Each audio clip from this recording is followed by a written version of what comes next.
Okay, next. Pag-aralan naman natin itong buong components ng aking medium computer unit. Binuksan na natin. First, ito makikita natin yung ating RAM stick, no? Meron tayong dalawang RAM stick. Yan siya, DDR4 naman yan. Crucial lang nakalagay, no? 8GB DDR4. Dalawang slot yung ginamit natin, no? Kasi ang capacity nito 16GB naman, no? Kaya hinati natin siya 8GB kada isang DDR4 naman ang ginamit nating RAM stick. Yan, yung pagtanggal nito, gaya ng sinabi ko nung una, kabilaan, no, left and right, bubukain mo lang siya. Yan, tanggalin natin siya ngayon. Yan. Yan yung RAM stick natin. Yung kabila, punutin din natin, no. Yan. Ito naman yung kanyang heatsink sa kanyang CPU. Kasi nandito sa ilalim, no, yung tinatawag na CPU. Yung CPU pala hindi yung isang buong unit natin, no. Ang totoong CPU ay ito yung Central Processing Unit o Computer Processing Unit natin. Ito yung kanyang heatsink at nandito naman yung kanyang fan. At yung nilagay nga natin yung thermal paste niya, no, o cooling compound kanina. Okay? At nandito, ito chips na lang, no, yung ginamit na ano natin, North Bridge na chips. Maliit na lang siya, nakadikit na sa ating motherboard. At ang tinatawag nating motherboard, itong buong IC board naman na ito o integrated circuit board. Lahat ng components nakadikit siya diyan, no.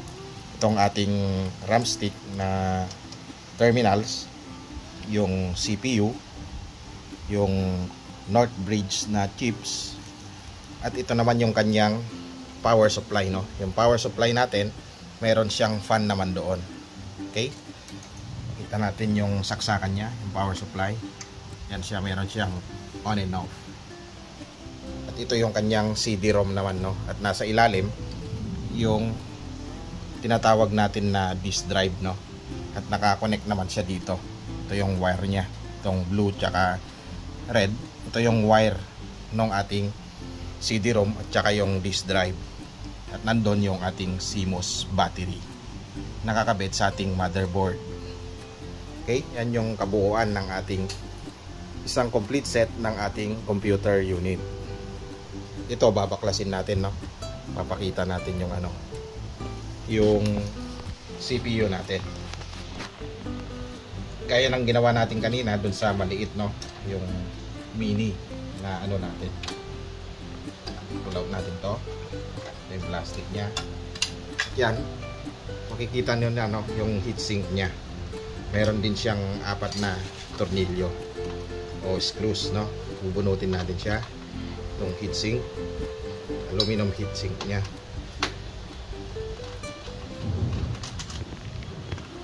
Para may ipakita natin yung CPU din nito.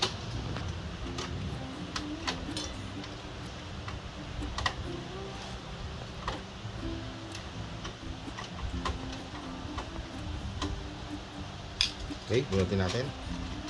Meron pa isa nakakabit.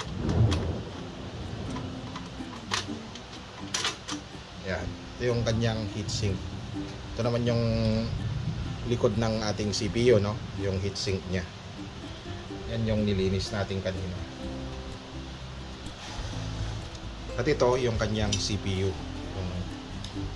Ito naman siya.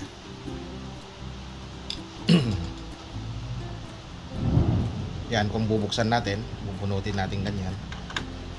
Yan naman siya, no. Okay, subukan natin siyang kunin. Yung CPU natin maliit lang, no. Pero mahal to. Mahal ang presyo nito, nakadepende sa kanyang specs. Ang specs naman nito ay i7 siya. Yan yung CPU na tinatawag. At yun naman yung kanyang mga terminals, no, yung maliliit na yon dito. At ipakita natin yung likod nito, no. Yan naman yung likod niyan. Okay, dami niyang terminals at mga electronic parts, no. Ito, ang pagkabit naman nito, makikita ninyo yung tamang orientation. Mayroon naman siyang gatla, no. Itong gatla na ito, kita natin. meron siyang butas doon, no? Yun yung parang kalahating butas. Yun naman makikita nyo rin dito kung saan siya tutugma sa kanyang gatla, kasi hindi siya papasok kung mali yung orientation naman nito. Okay, yan yung nilalagyan ng thermal paste o yung cooling compound, no, para hindi siya mag overheat, dahil ito yung umiinit kaya nakatutok yung fan naman natin dito. Yan. Okay, balik natin.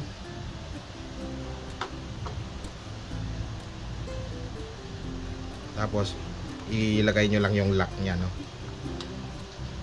Lagay nyo yung lock nya, clip nyo lang dito sa gilid. Okay, yan, kabalik na siya. Dapat naka-align siya, no. Yan.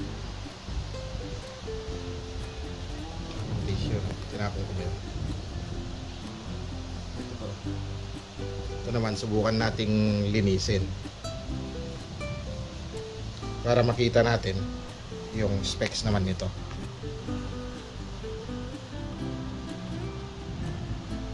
Yan. Tanggalin ko ulit. Makita natin specs.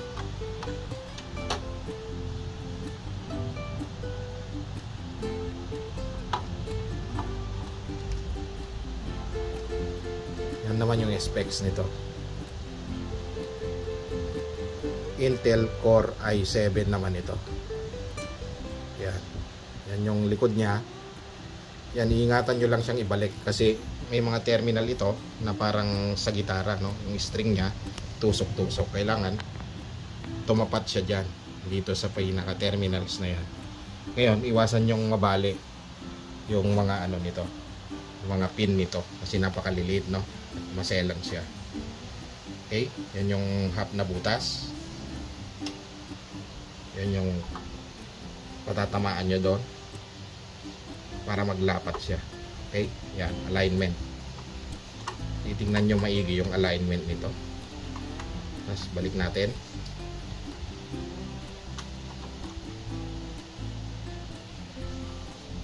Mamaya lalagyan natin to ng thermal paste din, no? Pero buksan muna natin to, pakita ko sa inyo yung CD-ROM. Ito yung CD-ROM natin. Pag tinanggal natin to, itong wire, pwede natin bunutin itong CD-ROM, kaso may screw kasi siya dito, no? Ito yung pinaka CD-ROM natin. At dito naman nakalagay yung ating disk, no? Ito siya. Tinanggal ko siya. Yan. Tapos nakasaksak dito. Okay? Ito yung ating power supply. Yan, napakalit lang ng power supply natin. Dito siya. Yan. Merong butas-butas doon. Yun naman yung fan nito. At yan yung pinaka motherboard natin. Yang buong yan, guys, no? Kapag nagpalit naman kayo niyan, dapat same yung specification, no? Para magtugma lahat ng mga butas dito sa likod. Yan, yung mga terminals natin, no? Magtugma lahat yung mga na yan, kung yung mga jack, itong USB, itong mga HDMI, at saka mga VGA na to. Kailangan tumugma siya. Okay? At kung hindi naman, kung hindi kayo makahanap na ng mga ganitong motherboard, ipapacheck nyo lang siya yung compatible type, at saka compatible din yung kanyang specification. Yan yung kabuuang unit naman natin at mga kailangan para tumakbo yung ating computer unit. Okay, pakita natin kung paano natin siya lagyan ng ng thermal paste. Itong ating CPU o computer processing unit, o yung tinatawag na central processing unit ng ating computer. Pero bago yon, ipapakita muna natin itong ulitin natin itong paglagay ng RAM stick. Yung RAM stick natin, yan yung random access memory. Paano natin ilagay? Ito yung release nya.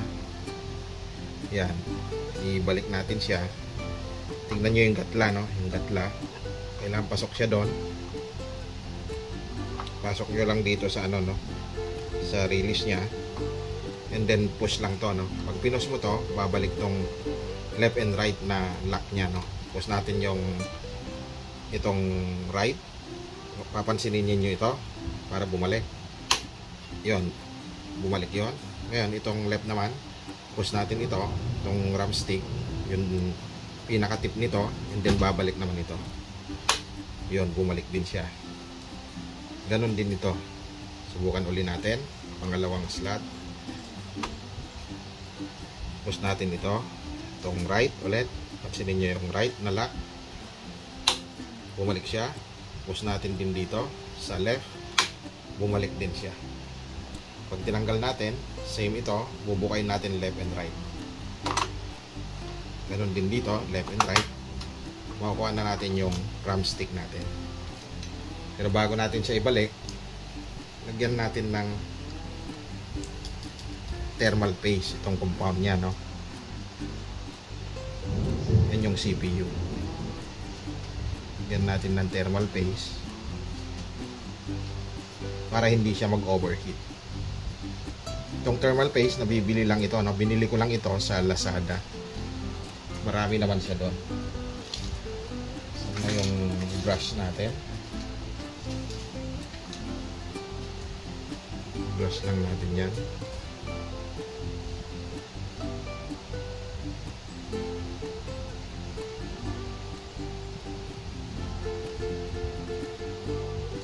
At ganon din dito, no? Itong aluminum sink nya, itong heat sink, lagyan din natin ng konti bago natin siya ibalik.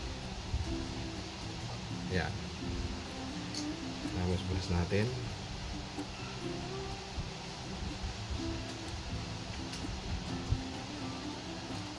Yeah.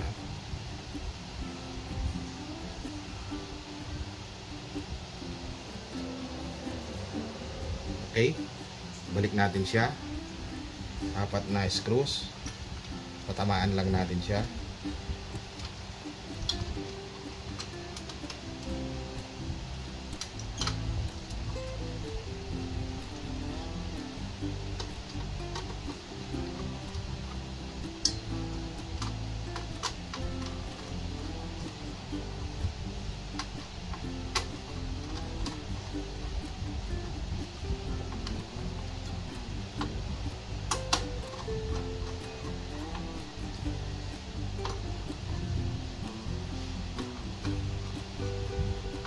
Yeah, okay na yung ating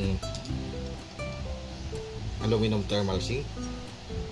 And then balik natin tong tong ram stick ulit. Balik natin ram stick. Tingnan yung gatla tapat sa pinaka nito, pinaka terminal nito. Then left and right, no? Kung masdan yung left and right na lock, babaon siya. 1, pumasok na yung yung right, and then yung left. Ganon din ito, no? Yung isang stick natin, memory stick, dito naman sa kabila, no? Pagmasdan yung right ulit, pumasok yung right, and then yung left. Push natin, pumasok siya. Okay? Ito, balik natin tong pinaka guard ng ating fan, no? Okay. Yan, kumpleto na yung set ng ating computer unit. At yan yung kabuuan ng ating computer unit. At hanggang dito na lang muna ang ating video ng ating munting pag-aaral sa ating basic components ng ating computer unit. Hanggang sa muli, and bye!